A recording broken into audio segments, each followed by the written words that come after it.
Hi guys, welcome to my channel. ఈరోజు మనం కుంకుడుకాయతో మన జుట్టు ఎలా స్ట్రాంగ్గా ఉంటుందో దాని గురించి మనం తెలుసుకుందాం. ఒక స్మాల్ రిమైండర్, ఏ పాయింట్లో నా ఇన్ఫర్మేషన్ మీకు వాల్యుబుల్గా అనిపిస్తే నా ఛానల్ తప్పకుండా సబ్స్క్రైబ్ చేసుకోండి, అలానే లైక్ చేయండి. అప్పుడు ఎక్కువ మందికి నా ఇన్ఫర్మేషన్ అనేది రీచ్ అవుతుంది.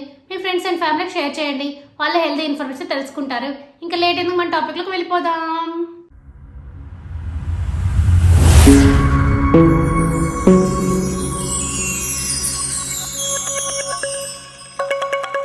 జుట్టు అందంగా అలానే ఒత్తుగా ఉండాలనే కోరిక మనలో చాలా మందికి ఉంటుంది.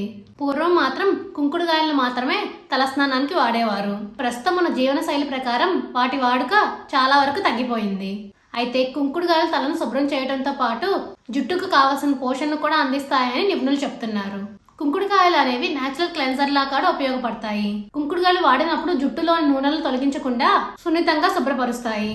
కుంకుడుకాయల్లో ఉండే యాంటీ మైక్రోబయల్, యాంటీ ఇన్ఫ్లమేటరీ గుణాల వల్ల చుండ్రు, దురద వంటి ఇన్ఫెక్షన్లు రాకుండా చేస్తాయి. కుంకుడుకాయల్లో ఉండే విటమిన్లు, మినరల్స్ జుట్టు కుదుర్లకు పోషణ అందించి మన జుట్టును దృఢంగా మారుస్తాయి. ఇలా కుంకుడుకాయలు వాడడం వల్ల జుట్టు చిట్లడం, జుట్టు రాలిపోవడాన్ని నివారిస్తుంది. కాబట్టి ఇప్పుడు అర్థమైంది కదా మీ అందరికీ, తల స్నానం చేసేటప్పుడు మీరు కుంకుడుకాయలు కనుక వాడినట్టయితే మీ జుట్టు ఒత్తుగా ఆరోగ్యంగా పెరుగుతుంది. For more videos please like, share, subscribe my channel. Thank you for watching my video.